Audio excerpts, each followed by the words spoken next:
I had a lot of insecurities because of certain things that went on in my life. Not having my mom there, not having my father there, not to blame them, but it's just because of circumstances. And those insecurities didn't manifest itself until I got to college, and it was a whole different world. And I found myself having to be a man where I didn't know how to be a man. So because of those struggles that I was having, it led to me using alcohol and drugs to kind of deaden some of the pressures that I was under, to give me a sense of belonging and fitting in with everybody else. I saw them doing these things, alcohol and drugs, and they seemed to be having a good time, seemed to be enjoying life. And I always felt like an outsider. I couldn't fit in. But once I took that first drink, something had changed in me. I felt at home, per se.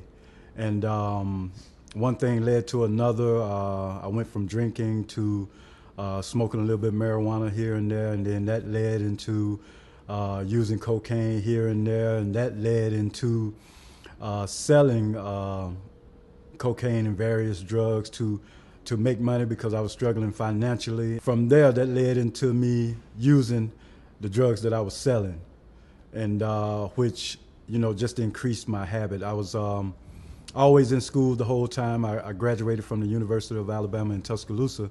I met my kid's mother at school, and we had 4 beautiful children that I'm very proud of right now.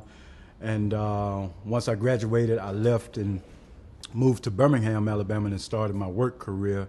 And still struggling with my addictions and the sinful life that I was involved in, which ended up hurting my family, hurting myself. I was emotionally abusive to my wife, emotionally abusive to my kids, just by not being the father that I was supposed to be. Really looking at, suicide as an option. It started to look better and better to me at the time, to get out of the trap that I had found myself in. I wasn't going anywhere with my life. I wasn't satisfied with who I was as a father, as a friend, as a brother, a son.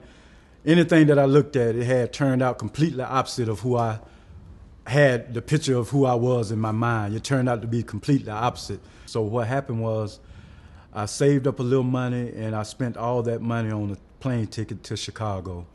And I came to the Pacific Guard mission, and when I saw those signs hanging outside the building, and one of them said, "Jesus saves," I felt like I had came home.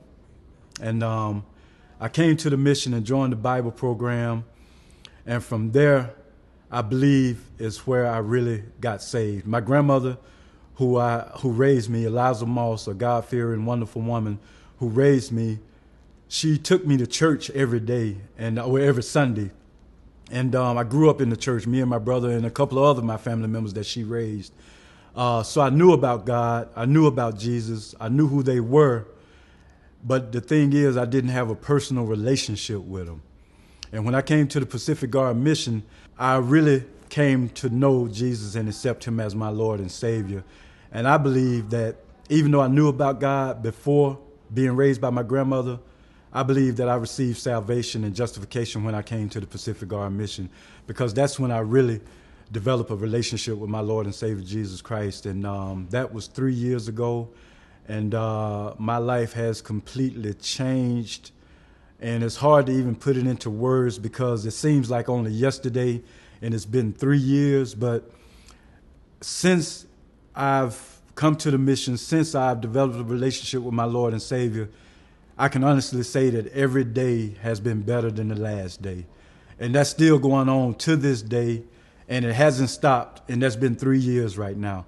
And now I want to give to others what he's given to me. So I just thank my Lord and Savior for not turning his back on me when I turn my back on him, and I just thank him for that.